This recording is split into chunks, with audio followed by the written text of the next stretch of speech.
त्रिदुलं त्रिगुणाकारं त्रिनेत्रं च त्रिधायुधं त्रिजन्म पाप संहारं बिल्वपत्रं शिवार्पणं काशीवासी निवासी च कालभैरव पूजनं प्रयागे माघमासे च बिल्वपत्रं शिवार्पणम् अखण्डैव बिल्वपत्रै च पूजये शिवशंकरं कोटिकन्या महादानम बिल्वपत्रम शिवार्पणम। नमस्कार, स्वागत है आपका आचार्य वाणी में। मैं आचार्य डॉक्टर विक्रमादित्य आपके साथ हूं। मकर राशि वालों, आपके लिए ग्रह नक्षत्रों का योग किस प्रकार का बन रहा है। जनवरी का मध्यकाल आप ही का रहने वाला है।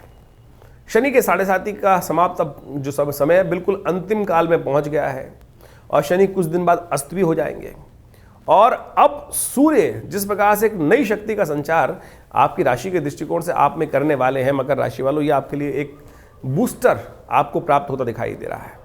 आपने शनि की अंतिम दिशा में हो सकता है इस गोचर में कई प्रकार के परेशानी को झेलने का योग बना हो, उन सब से निवृत्ति का योग बहुत जल्दी बनता दिखाई दे रहा है। तो ये साफ साफ दिखा रहा है कि आपके लिए कहीं ना कहीं बहुत अच्छा समय शुरुआत, ये सूर्य का जो उत्तरायण है होने आपके लिए जनवरी के मध्यकाल में होने वाला है, ये बहुत अच्छा रहेगा आपके लिए, समझ के चल लीजिए। तो ये आपके लिए अच्छी एनर्जी को लेता आता दिखाई दे रहा है। बहुत सारे योग अच्छे बनते दिखाई दे रहे हैं। कुछ खास उपाय रहेंगे ऐसे में विशेष तौर पर आपको अवश्य करना चाहिए, क्योंकि ये जो योग बन रहा है इस समय मकर राशि वालों, आपकी राशि में विशेष योग बन रहा है। 144 साल बाद योग बन रहा है। इसका पूरा विवरण इस वीडियो में हम आपको आपकी राशि के माध्यम से भी समझाएंगे कि कौन से खास उपाय आपको करने चाहिए। सबसे पहले आरंभ कर लेते हैं, बात कर लेते हैं 11 जनवरी की, शनिवार का अवसर। पौष का महीना चल रहा है, शुक्ल पक्ष विद्यमान है, द्वादशी तिथि है और खास तौर पे चंद्रमा उच्च के होकर आपकी राशि में जहां विराजमान है वो आपके लिए ग्रहयोग बहुत अच्छे बना रहे हैं। ये मोटिवेशन भी दे रहे हैं, कुछ ना कुछ पॉजिटिविटी लाने के योग भी बना रहे हैं।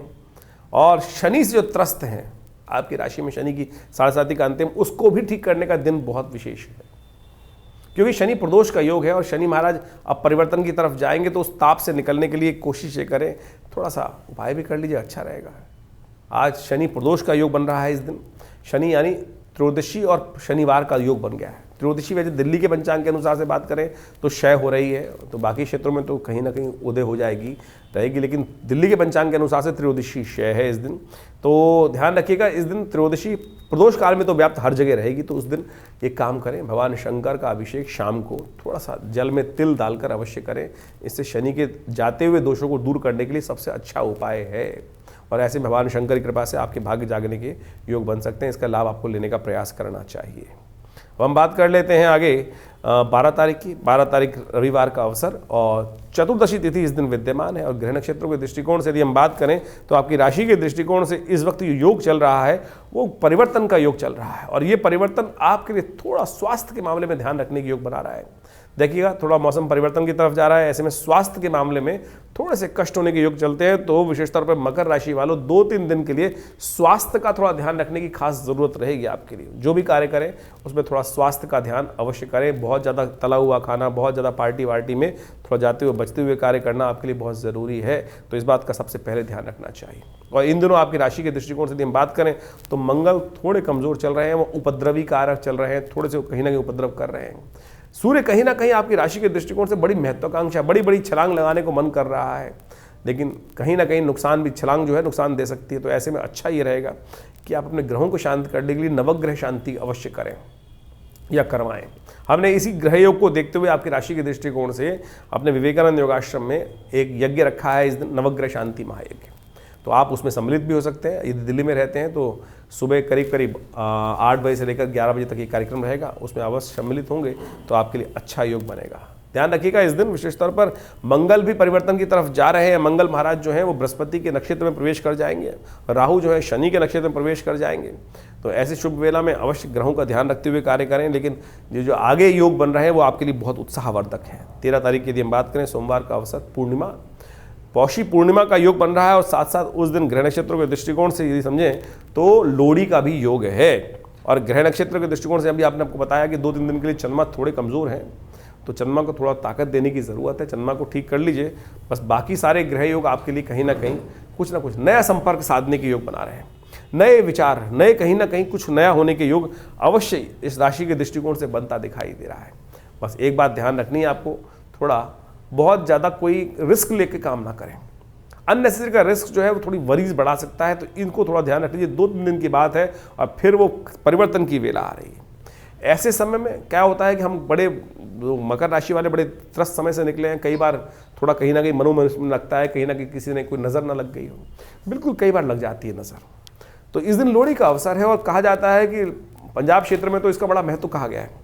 आपकी राशि के दृष्टिकोण से एक दिव्य उपाय हम बता रहे हैं कि देखिए ऐसे में पूरे वर्ष में आपकी 7.5 चलती रही है और कहीं ना कहीं मनोमस्तिष्क में थोड़ा सा नेगेटिविटी प्रभाव उत्पन्न कर देते हैं, बहुत सारे चलते हुए काम में रुकावट भी उत्पन्न करी होगी। तो ऐसे में शुभ वेला में एक काम कर लीजिए, थोड़ा सा नमक काला लेकर, डली वाला नमक लेकर और साथ में थोड़े काले तिल उनको लेकर अपने सिर पर से वार कर ओम त्र्यंबकम या ओम नमः शिवाय का मंत्र जप करते हुए उस अग्नि में, जो दिव्य अग्नि होली जलती है, जो विशेष तौर पर लोहड़ी जलती है, जिन क्षेत्रों में लोहड़ी जलती है कई क्षेत्रों में होली जलाई जाती है कुछ दिन बाद, लेकिन इस लोहड़ी के अवसर पर आप ये काम कर सकते हैं कि समस्त दरिद्र को दूर करने के लिए, शुभ का उदय करने के लिए इस लोहड़ी की अग्नि में थोड़े से तिल और थोड़ा सा काला नमक की डली लेकर आहुति दे दीजिए। ओम नमः शिवाय का जप करते हुए सिर पर से 7 बार क्लॉकवाइज वार कर दे दीजिएगा। देखिएगा, हमारा विशेष तौर पे विश्वास है कि इससे आपके लिए बहुत कष्ट दूर करने के योग अवश्य बनेंगे।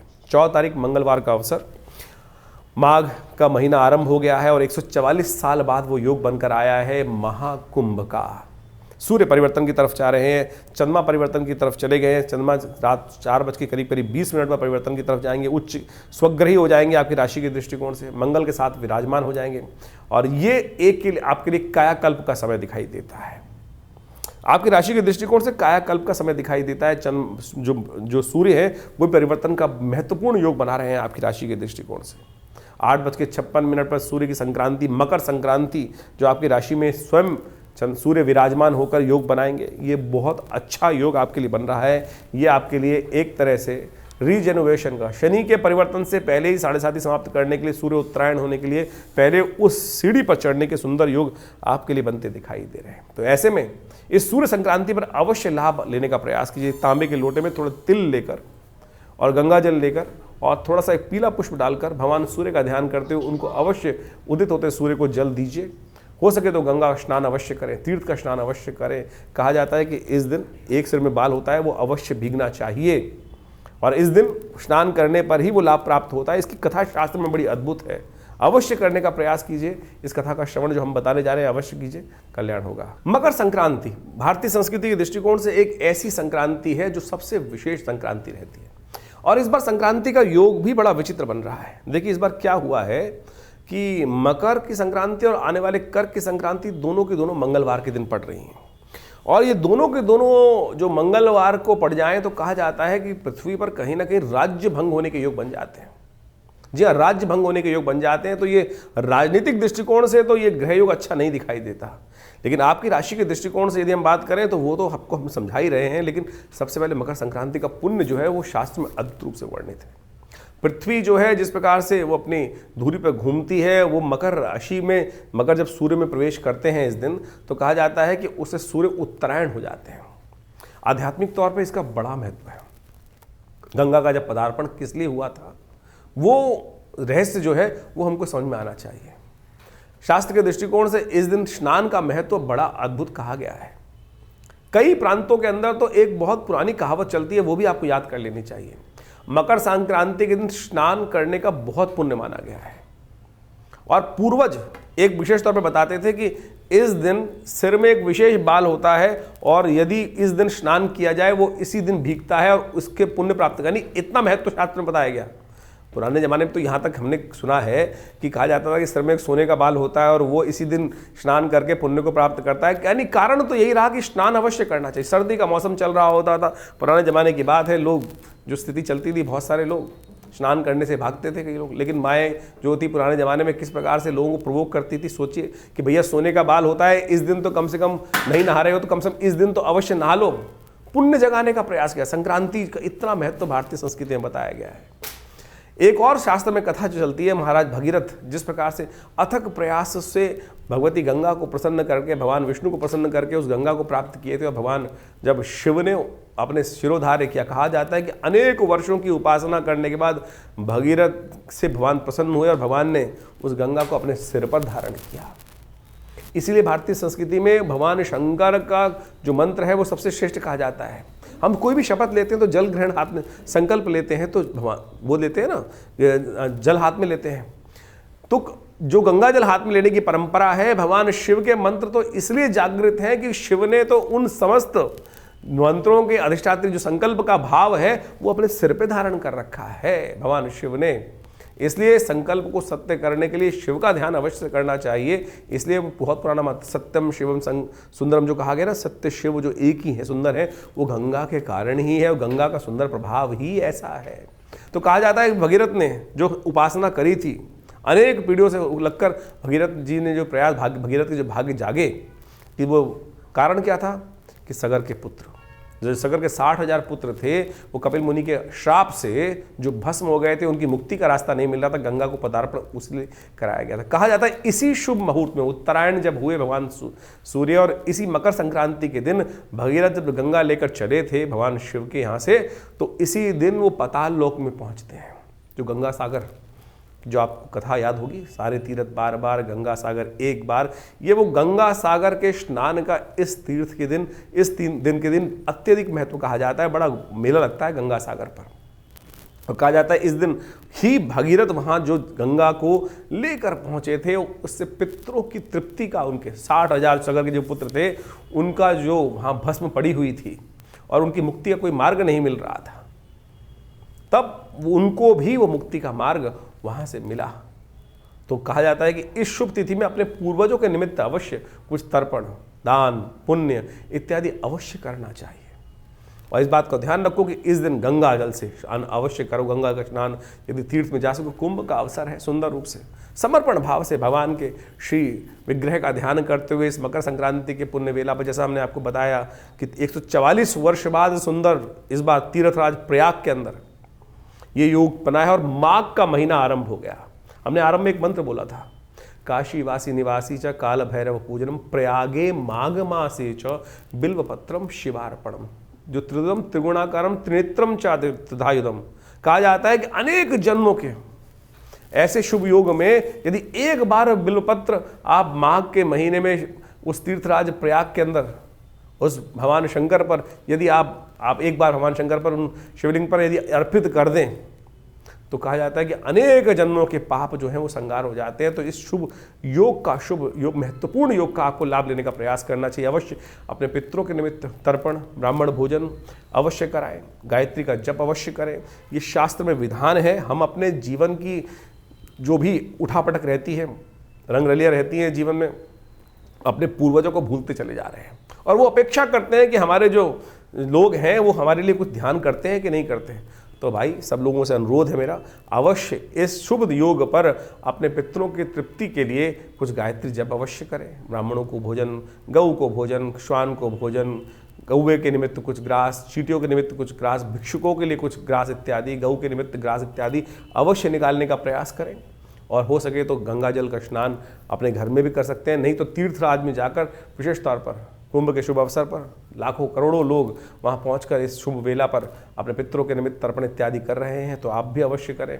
और शास्त्र के दृष्टिकोण से इस मकर संक्रांति के अवसर पर अनेक उपाय शास्त्र में बताए गए हैं। वो सब करने के लिए कंबल का दान, गर्म ऊनी कपड़ों का दान, चप्पल का दान, छाते का दान, खिचड़ी का दान, उड़द की दाल का, चावल का, गुड़ का, रेवड़ी का, बहुत सारी परंपराएं भारतीय संस्कृति में हैं। उन सब को कोशिश का यथाउचित प्रयास से अवश्य करने का प्रयास करना चाहिए। ये तीर्थ जो है, ये तिथि जो है बहुत ही अद्भुत है, समस्त अनिष्टों को दूर करने वाली है। तो इसका ध्यान रखते हुए कार्य यदि करेंगे तो बहुत सुंदर योग बनेगा। जीवन में कष्टों को दूर करने का मार्ग आपको अवश्य प्राप्त होगा। तो इस सिद्धांत को आपको समझते हुए कार्य करने का प्रयास करना चाहिए। तो मकर राशि वालों, आपकी राशि के दृष्टिकोण से 15 जो तारीख है वो भी बड़ी महत्वपूर्ण दिखाई देती है।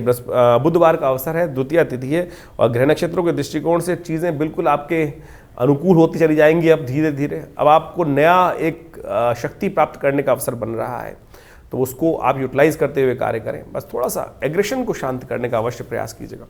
सूर्य लग्न में आ गए हैं आपकी राशि के दृष्टिकोण से, थोड़ा अननेसेसरी का एग्रेशन ना होने दें, बैलेंस होकर चलने का प्रयास करें। अभी 7:30 खत्म नहीं हुई है तो एग्रेशन को थोड़ा शांत करें। नित्यपति भगवान सूर्य को जल अवश्य दिया कीजिए। ये आपके लिए धीरे धीरे, जैसे होता है ना बच्चा पैदा होता है तो वो सूर्य की जो नव एनर्जी होती है, सूर्य होती है, उसको लेते हुए कार्य करेगा, इम्यूनिटी को बूस्ट करते हुए कार्य करेगा, स्टेप बाय स्टेप काम करेगा। तो धीरे धीरे मैं कहूँगा ये उत्तरायण सूर्य जो होने जा रहे हैं आपके लिए नया परिवर्तन लाने का योग बनता दिखाई दे रहा है। इसको आपको पूरी तरह से स्वीकार करते हुए कार्य करना चाहिए। ग्रह नक्षत्रों के दृष्टिकोण से पूरा समय आपका अनुकूल बनता दिखाई दे रहा है। बृहस्पति पूरी तरह से चंद्रमा पर दृष्टि जिस प्रकार का योग बना रहा है वो आपके लिए अच्छा, कहीं ना कहीं लाभ का योग अवश्य बनता दिखाई दे रहा है। बृहस्पति के कारण से बृहस्पति भाग्य में बैठ को दृष्टि दे रहे हैं और चंद्रमा मंगल के साथ युति करके जिस प्रकार का योग बना रहे हैं वो आपके लिए बहुत अच्छा रहेगा, लाभ के योग बनेंगे। ऐसे में आपको एक काम और करना चाहिए, पीले रंग का तिलक माथा अवश्य करें। बुध आपका इन दिनों अकेला है।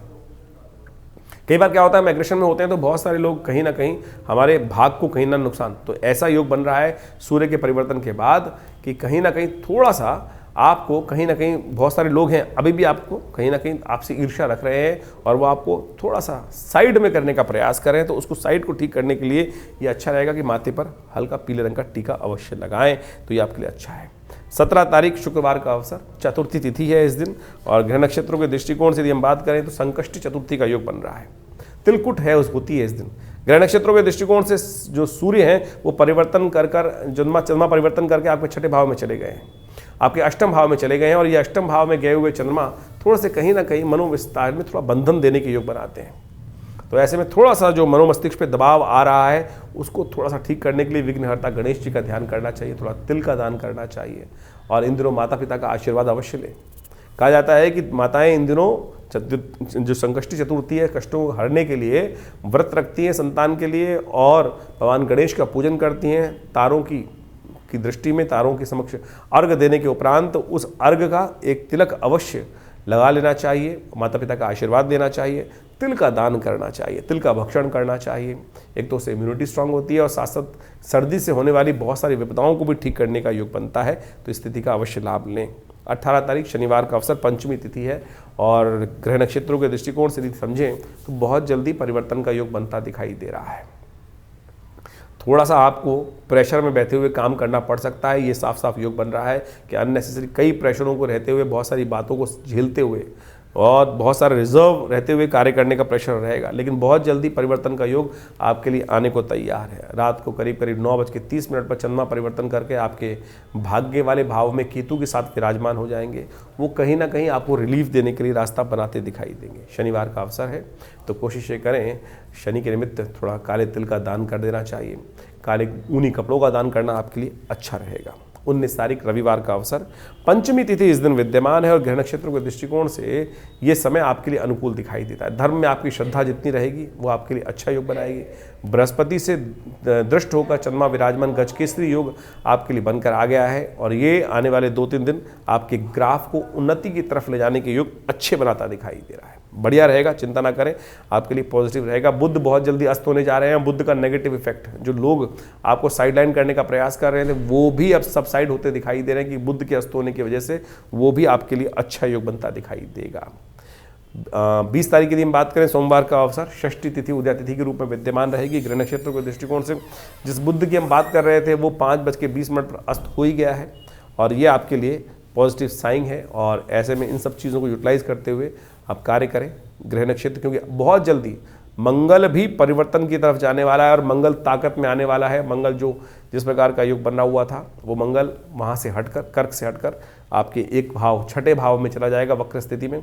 वो आपके लिए जो रिलीफ देने का रास्ता बहुत जल्दी बनाता दिखाई देगा।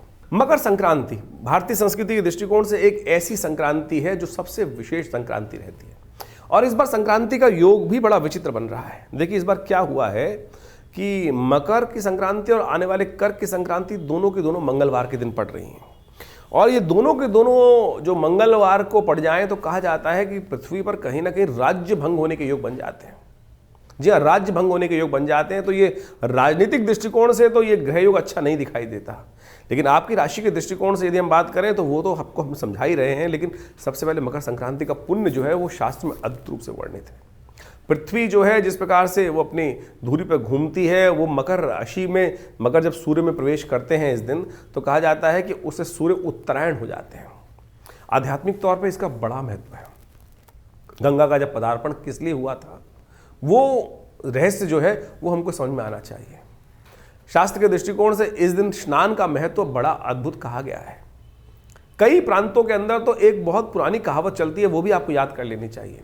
मकर संक्रांति के दिन स्नान करने का बहुत पुण्य माना गया है, और पूर्वज एक विशेष तौर पर बताते थे कि इस दिन सिर में एक विशेष बाल होता है, और यदि इस दिन स्नान किया जाए वो इसी दिन भीगता है और उसके पुण्य प्राप्त करनी, इतना महत्व शास्त्र में बताया गया।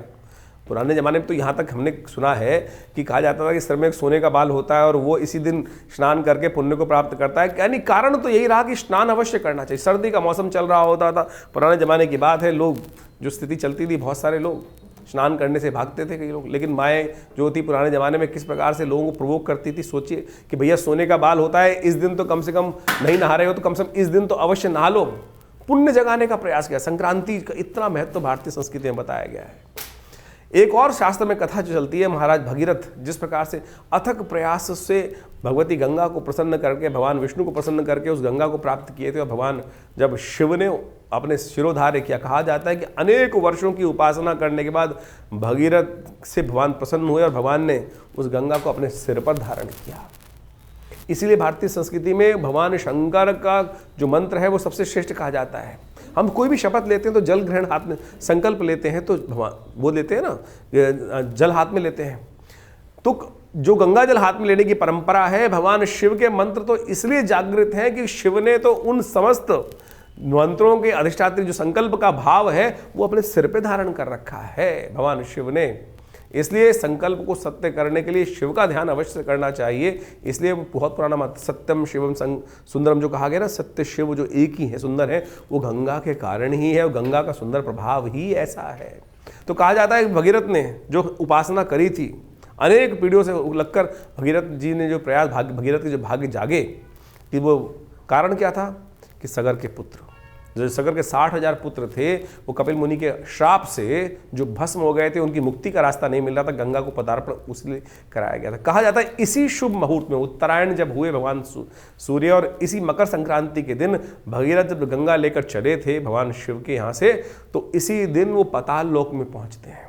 जो गंगा सागर, जो आपको कथा याद होगी, सारे तीर्थ बार बार, गंगा सागर एक बार, ये वो गंगा सागर के स्नान का इस तीर्थ के दिन, इस 3 दिन के दिन अत्यधिक महत्व कहा जाता है। बड़ा मेला लगता है गंगा सागर पर, और कहा जाता है इस दिन ही भगीरथ वहाँ जो गंगा को लेकर पहुँचे थे, उससे पितरों की तृप्ति का, उनके 60,000 सगर के जो पुत्र थे, उनका जो वहाँ भस्म पड़ी हुई थी और उनकी मुक्ति का कोई मार्ग नहीं मिल रहा था, तब उनको भी वो मुक्ति का मार्ग वहाँ से मिला। तो कहा जाता है कि इस शुभ तिथि में अपने पूर्वजों के निमित्त अवश्य कुछ तर्पण, दान, पुण्य इत्यादि अवश्य करना चाहिए। और इस बात को ध्यान रखो कि इस दिन गंगा जल से स्नान अवश्य करो। गंगा का स्नान यदि तीर्थ में जा सको, कुंभ का अवसर है, सुंदर रूप से समर्पण भाव से भगवान के श्री विग्रह का ध्यान करते हुए इस मकर संक्रांति के पुण्य वेला पर, जैसा हमने आपको बताया कि 144 वर्ष बाद सुंदर इस बार तीर्थराज प्रयाग के अंदर ये योग बना है, और माघ का महीना आरंभ हो गया। हमने आरंभ में एक मंत्र बोला था, काशी वासी निवासी च काल भैरव पूजनम प्रयागे माघ मासे च बिल्वपत्रम शिवार्पणम, जो त्रिदम त्रिगुणाकारम त्रिनेत्रम च त्रिधायुधम। कहा जाता है कि अनेक जन्मों के ऐसे शुभ योग में यदि एक बार बिल्वपत्र आप माघ के महीने में उस तीर्थराज प्रयाग के अंदर उस भगवान शंकर पर यदि आप एक बार भगवान शंकर पर, उन शिवलिंग पर यदि अर्पित कर दें, तो कहा जाता है कि अनेक जन्मों के पाप जो हैं वो संगार हो जाते हैं। तो इस शुभ योग, महत्वपूर्ण योग का आपको लाभ लेने का प्रयास करना चाहिए। अवश्य अपने पितरों के निमित्त तर्पण, ब्राह्मण भोजन अवश्य कराएं, गायत्री का जप अवश्य करें। ये शास्त्र में विधान है। हम अपने जीवन की जो भी उठापटक रहती है, रंगरलियाँ रहती हैं जीवन में, अपने पूर्वजों को भूलते चले जा रहे हैं, और वो अपेक्षा करते हैं कि हमारे जो लोग हैं वो हमारे लिए कुछ ध्यान करते हैं कि नहीं करते हैं। तो भाई सब लोगों से अनुरोध है मेरा, अवश्य इस शुभ योग पर अपने पितरों की तृप्ति के लिए कुछ गायत्री जप अवश्य करें। ब्राह्मणों को भोजन, गऊ को भोजन, श्वान को भोजन, कौवे के निमित्त कुछ ग्रास, चींटियों के निमित्त कुछ ग्रास, भिक्षुकों के लिए कुछ ग्रास इत्यादि, गऊ के निमित्त ग्रास इत्यादि अवश्य निकालने का प्रयास करें। और हो सके तो गंगा जल का स्नान अपने घर में भी कर सकते हैं, नहीं तो तीर्थराज में जाकर विशेष तौर पर कुंभ के शुभ अवसर पर लाखों करोड़ों लोग वहां पहुंचकर इस शुभ वेला पर अपने पितरों के निमित्त तर्पण इत्यादि कर रहे हैं, तो आप भी अवश्य करें।